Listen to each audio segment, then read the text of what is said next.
मेरे प्यारे बच्चे, तू आ गया। मैं तेरा ही इंतज़ार कर रही थी। मेरे बच्चे, ध्यान से सुनना आज मेरी बात को, क्योंकि आज मैं तेरे लिए ऐसा मान की माता तेरे लिए खुशखबरी लेकर आई है। तेरे लिए ऐसी बात लेकर आई है बच्चे कि तू सुनकर प्रसन्न हो जाएगा। मेरे बच्चे, तू मेरी छाया में है और हमेशा रखा है। मैंने तुझ पर आज तुझसे मैं कुछ महत्वपूर्ण बातें करने आई हूँ। जो तूने सहा है ना बच्चे, जो तूने महसूस किया है, वह सब री दृष्टि में था। वह जो तेरे जीवन को नष्ट करने की कोशिश कर रहा था, ना तेरा शत्रु। हाँ बच्चे, जो तुझे दर्द देने का हर उपाय कर रहा था, आज वह स्वयं अपने कर्मों के बंधन में उलझ गया है बच्चे। हाँ बच्ची, वह व्यक्ति जिसने सोचा था कि वह तुझे और तेरे परिवार को तोड़ देगा, आज अपनी हार की सच्चाई स्वीकार करने के लिए विवश है।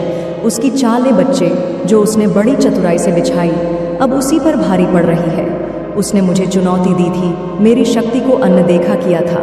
वह समझ नहीं पाया था कि तू केवल एक साधारण मानव नहीं, बल्कि मेरी संतान है, स्वयं काली माँ की संतान है और मेरी कृपा का धनी है। बच्चे, सब कुछ तब शुरू हुआ बच्चे, जब तेरा शत्रु अपनी घृणा और लालच के कारण तुझे कमज़ोर करने की योजना बना रहा था। उसने तुझे नीचा दिखाने और तेरा सब कुछ छीनने की कई साजिश रची। उसके मन में केवल बदले की भावना और तूफान की तरह तुझे गिराने का उद्देश्य था। परंतु मेरे बच्चे, वह भूल गया था कि मैं हर समय तेरे साथ खड़ी हूँ। वह नहीं जानता था कि तेरे और मेरे बीच क्या संबंध है। मेरे भक्त को नुकसान पहुँचाने का प्रयास करना स्वयं अपनी बर्बादी का कारण बनता है। बच्चे, वह नहीं जानता था, जब उसने पहली बार तुझे चोट पहुँचाने की योजना बनाई तो मैंने उसे चेतावनी दी थी। एक स्वप्न में मैंने उसे दर्शन दिए थे, उसे रोकने के लिए कहा था बच्चे, लेकिन उसके अज्ञान और अहंकार ने मेरी चेतावनी को अनदेखा कर दिया। उसने अपने कार्य को अंजाम देने के लिए एक अघोरी को नियुक्त किया। वह अघोरी, जो स्वयं मेरे नाम का जप करता था, लोभ में आकर तुझ पर अत्याचार करने के लिए तैयार हो गया। उसने अपने काले जादू के माध्यम से तुझे मानसिक और शारीरिक रूप से कमज़ोर करने का प्रयास किया। लेकिन मेरे बच्चे, मैं तेरे हर कदम पर तेरे साथ थी। अघोरी ने जब अपनी साधना शुरू की तो उसे मेरा आभास हो गया था। मैं प्रकट होकर उसके पास गई और उसे कहा कि तू क्या कर रहा है? तुझे पता भी है तू किसके खिलाफ खड़ा हो रहा है? यह मेरा बेटा है, यह मेरी बच्ची है, मेरी संतान है। तुझसे पहले भी कई लोग मेरे भक्तों के खिलाफ खड़े हुए हैं और सभी का अंत विनाशकारी रहा है। लेकिन वह गौरी बच्चे अपने लोभ और स्वार्थ के कारण मेरे वचनों को समझने में असमर्थ रहा। उसने सोचा कि वह मुझसे भी बड़ा है। उसने अपने साथ ही अघोरियों को भी अपने साथ मिलवाया। बच्चे, जब उन्होंने अपनी योजना आगे बढ़ाई तो मैंने उन्हें दूसरी बार चेतावनी दी। इस बार मैंने उनके मन को झंझर दिया। बच्ची, उनके आसपास अजीब घटनाएं लगी। उनके साथ ही अघोरियों ने उसे डांटना शुरू किया।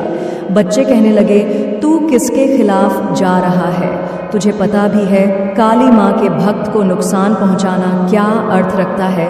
तू खुद अपने और अपने परिवार के विनाश को बुला रहा है। लेकिन वह अघोरी, जो लोभ में अंधा हो चुका था, अपनी योजना को अंजाम देने के लिए अडिग रहा। उसने मुझे चुनौती दी और मेरी शक्ति को तुझ समझने की भूल की बात तब समय आ गया था जब शत्रु और अघोरी ने अपने इरादों को अंतिम रूप देने का प्रयास किया। उन्होंने अपने साधनों का प्रयोग किया, परंतु मेरे बच्चे, मैं पहले ही तेरी रक्षा के लिए खड़ी थी। उनकी हर चाल बेकार हो गई। उनके हर प्रयास ने उन्हें और गहरे दलदल में धकेल दिया। वह गौरी, जो पहले आत्मविश्वास से भरा हुआ था, ना बच्चे अब डर और पछतावे से कांप रहा था। उसकी साधनाएं असफल होने लगी। उसे मेरे दर्शन हुए और मैं उससे कहने लगी, तूने जो करने की कोशिश की है उसका परिणाम तुझे भुगतना पड़ेगा। यह मेरा बच्चा है, यह मेरी बच्ची है और इसके खिलाफ खड़े होने की सज़ा तुझे मिलेगी। तुझे पता है बच्चे, जो अघोरी तेरे खिलाफ खड़ा था, आज वही अघोरी गंगा के तट पर खड़ा है। उसने अपने घुटने पर सिर झुका लिया है और रोते हुए मुझसे क्षमा मांग रहा है। वह कह रहा है कि माँ, मुझे माफ़ कर दो। मैंने जो किया वह अज्ञानता और लोभ में किया। मुझे एहसास हो गया है कि मैं कितना गलत था। अब मैं अपने प्राचीन स्थान पर लौट रहा हूँ, जहाँ मैं केवल तपस्या करूँगा और अपने पापों का प्रायश्चित करूँगा। माँ उसके साथ ही जो पहले उसका साथ दे रहे थे, ना बच्चे अब उसे फटकार लगा रहे हैं। वह कह रहे हैं, उससे तूने यह कैसे सोचा कि तू माँ काली के भक्त को ना नुकसान पहुँचा सकता है? तूने अपने अहंकार और लोभ में जो किया है उसका परिणाम अब तुझे भुगतना पड़ेगा। अब वह शत्रु जिसने यह सब शुरू किया था ना बच्चे, उसके बारे में बताती हूँ। असली मज़ा तो यहाँ तुझे बताती हूँ। बच्चे में अपने कर्मों के आगे वह जल रहा है, उसकी हर योजना विफल हो चुकी है। तेरे शत्रु की जो लोग उसका साथ दे रहे थे ना अब उससे दूर हो गए हैं। उसके सहयोगी उसे धोखेबाज और नीच कह रहे हैं। वह समाज में अकेला और अपमानित खड़ा है। बच्चे, मेरे बच्चे, भले वह तेरे सामने ऐसा था हंसते खेलते, लेकिन अंदर ही अंदर वह अंदर ही अंदर टूट रहा है। बच्चे, यह सब मैंने तेरी रक्षा के लिए किया है। तेरा शत्रु अब हर जगह से गिरा चुका है, उसके लिए कोई मार्ग नहीं बचा है। मेरे बच्चे, आने वाले दिनों में तुम्हारे जीवन में कुछ होने वाला है। अब तुम इस बात का बेसब्र से इंतजार कर रहे हो कि क्या होने वाला है। तो आने वाले दिनों में आजीविका के नए अवसर प्राप्त होंगे। मुझे झांक है तुम्हारा सपना अभी पूरा नहीं हुआ है, परंतु जब तुम्हारा सपना तुम्हारे राह से बहुत निकट हो जाता है तब तुम्हें तकलीफ मिलती है, लेकिन तुम्हें इन तकलीफ से ऐसा अनुभव नहीं किया है मेरे बच्चे। यह बहुत बड़ा संकेत कि मैं तुम्हारे समक्ष ही हूँ और तुम्हारे साथ जुड़ी हुई हूँ, और मैं जानती हूँ कि तुम्हारा हृदय अत्यंत कोमल है, इसलिए तो तुम सभी भावनाओं को हृदय से महसूस कर पाते हो। तुम बहुत ही भावुक हो, इसलिए तुम्हें निराश नहीं होना चाहिए। इसके लिए तुम्हें बहुत ही प्रसन्न होना है कि तुम्हारा हृदय इतना पवित्र है। तुम्हारा हर एक आंसू मेरे लिए बेहद कीमती है। मेरे लिए तुम अनमोल विभूति के समान हो। अपने आप को कम कभी मत समझना। अपने आंखों से एक आंसू निकालने से पहले 10 बार जरूर सोचना कि तुम मेरे लिए क्या हो। अपने आंसुओं को यूं ही किसी पर व्यय न करो, क्योंकि इसका मूल्य तो तुम स्वयं नहीं जानते हो। मेरे बच्चे, आज तुम्हें अपने भीतर एक पवित्र ऊर्जा का आभास होगा। आज जब तुम ध्यान या प्रार्थना में बैठोगे तो तुम्हें आसपास होने का एहसास होगा। पवित्र ऊर्जा का स्तर तुम्हारे भीतर बढ़ेगा। शुद्ध वातावरण होगा जो तुम्हें मनमोहक लगेगी। आज शीतल वायु तुम्हें स्पष्ट करें तो समझ जाना कि मेरा गमन हो चुका है। आज मुझसे एक वादा करो, तुम ऐसे ही सदा मुझसे प्रेम करते रहोगे। तुम्हारे जीवन में चमत्कार होने वाला है। इस बात का ध्यान रखो कि चमत्कार एक दिन में या एक रात में नहीं होता या कुछ समय में नहीं होता। उसके लिए काफ़ी वर्षों की तपस्या होती है, तब जाकर एक चमत्कार तुम्हारे जीवन में प्रवेश कर रहा। क्योंकि तुम्हारे सभी ऐसे कार्य जो कि मुझे बाध्य करती है, तुम्हारे जीवन में किसी अद्भुत शक्ति का आभास होता है। तुमने काफ़ी वर्षों से कुछ कार्य पहले से ही किए हुए हैं, जिससे तुम्हारी एक शक्ति आकर्षित हो चुकी है। अब एक छोटा सा कार्य उसे तुम करो। इस तरह समझो कि तुम्हारे शरीर के लिए केवल हाथ कार्य करें, उसी तरह तुम्हारे जीवन को अच्छा प्रभावित करने के लिए तुम्हारे हाथ ही जिम्मेदार होते हैं। जैसा कर्ण करते हैं वैसा ही तुम्हारे जीवन को बना देते हैं। हाथों की रेखाओं में माँ लक्ष्मी छुपी होती है और हाथों की रेखाओं में दुर्भाग्य भी छुपा होता है। यह तुम पर निर्भर करता है कि तुम्हें क्या करना है। इस बात को समझना हर किसी के लिए संभव नहीं कि जिस प्रकार शुद्ध नहीं होती उसी प्रकार किसी हृदय स्वच्छ नहीं होता, और जिसका हृदय साफ होता है मैं उसके हृदय में करती हूँ। जिस प्रकार तुम केवल मंदिर में बैठकर मुझे स्मरण कर सकते हो, उसी प्रकार तुम अपने घर को मंदिर के समान बना दो, तभी परमात्मा का तुम्हारे घर में वास होगा। जिस प्रकार पूर्ण होने पर आखिरी में आरती करने के पश्चात ही पूजा संपूर्ण मानी जाती है, उसी प्रकार तुम्हारे सभी की गई अच्छे कार्यों के पश्चात छोटा सा आखिरी का काम करने के पश्चात तुम सभी कार्य पूर्ण हो जाएंगे। उसके लिए संध्या काल में या प्रातः काल में भी कर सकते हो। मेरी बहन लक्ष्मी जी मेरे साथ सदैव और मेरे समक्ष रहती है। जब भी तुम मेरे पास आओगे संध्या काल में या प्रातः काल में, तभी तुम थोड़ा सा सिंदूर लेकर पहले मेरी बहन लक्ष्मी के चरणों में अर्पित करते हुए 21 बार बोल, हे माँ लक्ष्मी मुझ पर कृपा कीजिए, और माता लक्ष्मी को सिंदूर चढ़ा देना। और जब तुम मुझे सिंदूर चढ़ाओ तब भी तुम्हें 21 बार बोलना है, हे माँ लक्ष्मी मुझ पर कृपा कीजिए। बोलते हुए सिंदूर को चढ़ाना। तुम जैसे ही इतना करोगे तुम्हारी शक्ति बहुत ज़्यादा प्रबल हो जाएगी। मेरे बच्चे, तुम्हारे जीवन में मुसी को झेलना और उनका सामना ना करके उनसे डर कर पीछे भागना भी एक बहुत बड़ी गलती होती है। हमेशा हिम्मत से डटकर उनका सामना करना चाहिए। नफरत को हमेशा नफरत से नहीं, प्रेम से जीता जा सकता है। यदि तुमसे कोई क्रोध करता है तो उसे प्रेम से बात करो, वह कितना भी क्रोध करे। लेकिन तुम क्रोध में कभी उससे वार्तालाप ना करने की कोशिश करो, क्योंकि यदि तुम प्रेम से बात करते रहोगे तो उसका गुस्सा भी धीरे धीरे करके शांत हो जाएगा। मेरे बच्चे, इस बात को कभी मत भूलना कि एक चुप व्यक्ति सैकड़ों को हरा देता है। आवश्यक यह नहीं कि तुम मुझे क्या अर्पित कर रहे हो, आवश्यक यह है कि तुम कितने विश्वास के साथ अर्पित कर रहे हो, कितनी श्रद्धा के साथ अर्पित कर रहे हो।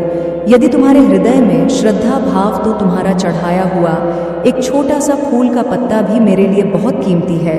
यदि तुम्हारे हृदय में प्रेम ही नहीं, श्रद्धा विश्वास नहीं, तो वह चढ़ाया हुआ भोग भी बेकार है। मैं तो केवल तुम्हारे प्रेम की भूखी हूँ।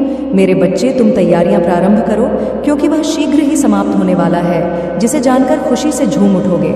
लेकिन पहले तुम्हें मेरी एक बात पर खरा उतरना होगा। तुम्हारे जीवन में उसका समाप्त होना बहुत ज़्यादा ज़रूरी है, क्योंकि उसके रहते तुम जो करोगे वह सब निष्फल हो जाए और तुम चाहकर भी अपनी तरक्की नहीं कर पाओगे। तुम रास्ता बनाओगे, लेकिन सब रास्ते तुम्हां बंद हो जाएंगे। तुम चलना चाहोगे, लेकिन तुम सफल नहीं हो पाओगे। कुछ ऐसे कार्य जिनको तुम स्थिर करते हो, उन्हें समाप्त करना होगा, जिससे कि वह समाप्त हो जाए। जैसे कि तुम इस कार्य को करोगे, वह शीघ्र समाप्त हो जाएगा और तुम्हें मेरी बात पर खरा उतरना ही होगा।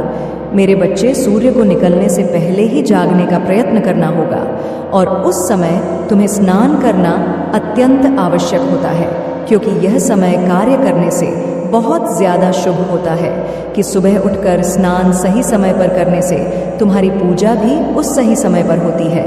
इसी सही समय पर मेरा आगमन हो जाएगा।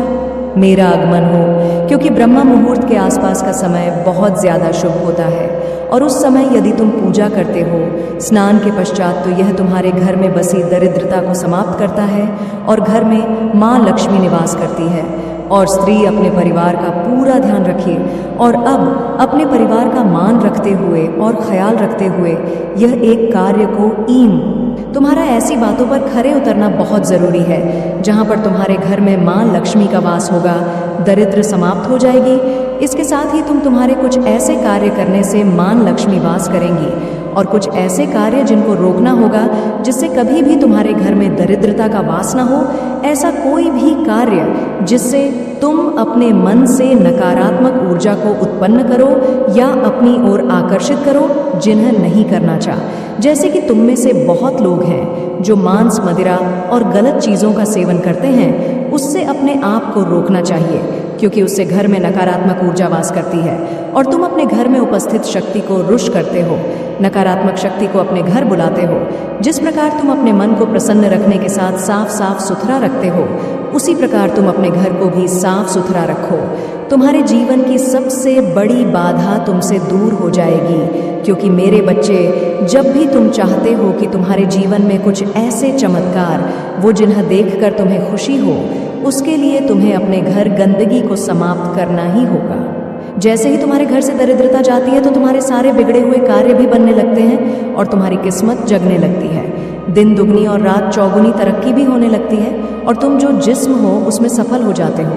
मेरे बच्चे, शक्ति को महसूस करो और महसूस करके कि किसी कार्य को करो, तब तुम कोई भी कार्य करोगे, तुम्हें सफलता मिलने में मेरी सहायता पाओगे। इसलिए जो बताई हुई बातें हैं उस पर विश्वास ही करना होगा, तभी तुम मेरी बातों पर खरे उतरो और दरिद्रता समाप्त हो जाएगी। क्या तुम अपने बारे में इतनी बड़ी बात जानो? आज जान लो, तुम मेरे सबसे प्यारे बच्चे हो, तभी तो मैंने तुम्हारी प्रार्थना सुन ली है। मैंने तुम्हारे बारे में यह जाना है कि तुम्हारे हृदय में सभी के लिए केवल प्रेम ही है। तुम संसार के सभी व्यक्तियों के लिए अपने हृदय में केवल प्रेम और कृतज्ञता रखते हो। तुम्हारा मन बिल्कुल साफ और सच्चा। तुम्हारे जीवन में जो कुछ भी तुम्हें प्राप्त हुआ है, तुम उन सभी चीज़ों के लिए सदैव आभार व्यक्त करते आए हो। मेरे बच्चे, तुमने अपनी ज़िंदगी में इतने बर्ताव की वजह से तुम हमेशा उत्तम से उत्तम परिस्थितियों को अपनी ओर आकर्षित करते हो। तुम्हारे ऐसे व्यवहार की वजह से तुम सदा अपने जीवन में दुखों के बावजूद भी खुशी को ही चुनते आए हो। मेरे बच्चे, अब मैं जहाँ भी जाएगा उसके खिलाफ ही बातें होंगी। उसके दोस्त जिनके साथ उसने हंसते खेलते सांसें रची, अब उसी की बुराई कर रहे हैं। उसने अपने जीवन में जो गलतियां की थीं, उनका फल अब उसे हर मूल पर मिलेगा। जो काम कभी बिना बाधा के पूरे होते थे, अब रुक जाएंगे। वह जब किसी समाधान की तलाश करेगा, तो उसे केवल बंद दरवाजे ही दिखाई देंगे। बच्चे, यह सब उस दिन से शुरू हुआ था बच्चे, उसने पहली बार तुझसे दुश्मनी मोल ली थी, तुझे कमज़ोर ने और तेरा सब कुछ छीनने की ठान ली थी। उसने अपने झूठे मित्रों को अपने साथ मिला लिया और सोचा कि वह तुझे हरा देगा। लेकिन मेरे बच्चे, वह यह नहीं जानता था कि मेरे आशीर्वाद के कारण तू अजय है। बच्ची, उसने अपने जीवन की सबसे बड़ी भूल की है, मेरे भक्तों निशाना बनाया है। मैं उस दिन से उसकी हर योजना पर नज़र रखी हुई हूँ, मेरी शक्तियाँ उस पर नज़र रखे हुए हैं। मैंने देखा है कि कैसे उसने तुझ पर प्रहार की बच्चे और करने की कोशिश की है। उसकी चालें जो उसे सफल बनाती थीं, अब उसी के गले का फंदा बन गई है। बच्ची, जब उसने पहली बार तुझे गिराने का प्रयास किया तो उसकी योजना अधूरी रह गई। उसने सोचा था कि वह आसानी से सफल हो जाएगा, पर मैं काली माँ बच्ची हर पल तेरे साथ थी। मैंने उसकी चाल को उसी पर पलट दिया। तुझे तो याद ही होगा मेरे बच्चे कि वह एक घटना जब तेरे शत्रु ने तेरे काम को रोकने की साजिश रची थी। उसने सोचा था कि वह तेरा नाम खराब करेगा, लेकिन उस समय मैंने उसे पहली बार चेतावनी दी थी। उसकी अपनी दुनिया उसके खिलाफ खड़ी हो गई थी। उसके जो दोस्त थे उन्होंने उसे नीचा दिखाना शुरू कर दिया था। अब सुन मेरे लाल, वह समय आ गया है जब तेरा शत्रु पूरी तरह से अकेला हो जाएगा। उसके जो करीबी थे वे उससे मुंह मोड़ लेंगे, जो कभी उसकी तारीफ करते थे अब उसके खिलाफ बोलेंगे। लोग उसकी पीठ पीछे उसकी बुराइयां करेंगे। वह जहां भी जाएगा केवल अपमानित ही होगा। बच्चे, तू खुद देखे बच्चे अपनी आंखों से कि उसका विनाश कैसे होगा। उसने जो धन और ताकत इकट्ठा की थी अब उसके लिए बोझ बन जाएगी। उसके लिए सब कुछ रुक जाएगा। उसके कार्य जो पहले आसानी से पूरे हो जाते थे अब हर कदम पर बाधाओं से भर जाएंगे। बच्चे, मैंने उसे चेतावनी दी थी पर उसने मेरी बात को अनसुना कर दिया। अब उसका हर पल सज़ा में बीतेगा। वह दुख में डूबेगा और उसे यह भी समझ नहीं आएगा कि यह सब क्यों हो रहा है। उसकी रातें बेचैनी और डर में गुजरेगी। बच्ची, तू देखेगा वे कैसे घुटनों के बल आएगा। उसे अपनी गलतियों का एहसास होगा, लेकिन तब तक बहुत देर हो चुकी होगी। मैंने उसे सज़ा देने की ठान ली है। वह जितनी भी भागने की कोशिश करेगा उतनी ही अपने कर्मों के जाल में फंसेगा। बच्चे, उसके जो दोस्त थे न अब उसके सबसे बड़े दुश्मन बन चुके हैं। वे अब उसकी मदद नहीं करेंगी, बल्कि वे उसे ही जिम्मेदार ठहराए। तेरा शत्रु हर ओर से घिरा हो चुका होगा। बच्चे, उसने जो चालें तुझ पर आजमाई थीं अब वही चालें उस पर भारी पड़ेंगी। उसके सहयोगी उसे धोखेबाज कहेंगे। लोग उससे दूर भागेंगे। समाज में अकेला और अपमानित खड़ा रहेगा। बच्चे, अब सुन मेरे बच्चे, चिंता न कर, तेरा काम अब रुकने वाला नहीं है। जो भी बाधाएं तेरे सामने आएंगी मैं उन्हें अपने चरणों में नष्ट कर दूंगी। तू बस अपनी भक्ति में लगा रह, पूजा कर, ध्यान कर और अपने लक्ष्य की ओर बढ़ता रह। तेरा हर कदम मेरी कृपा से भरपूर रहे।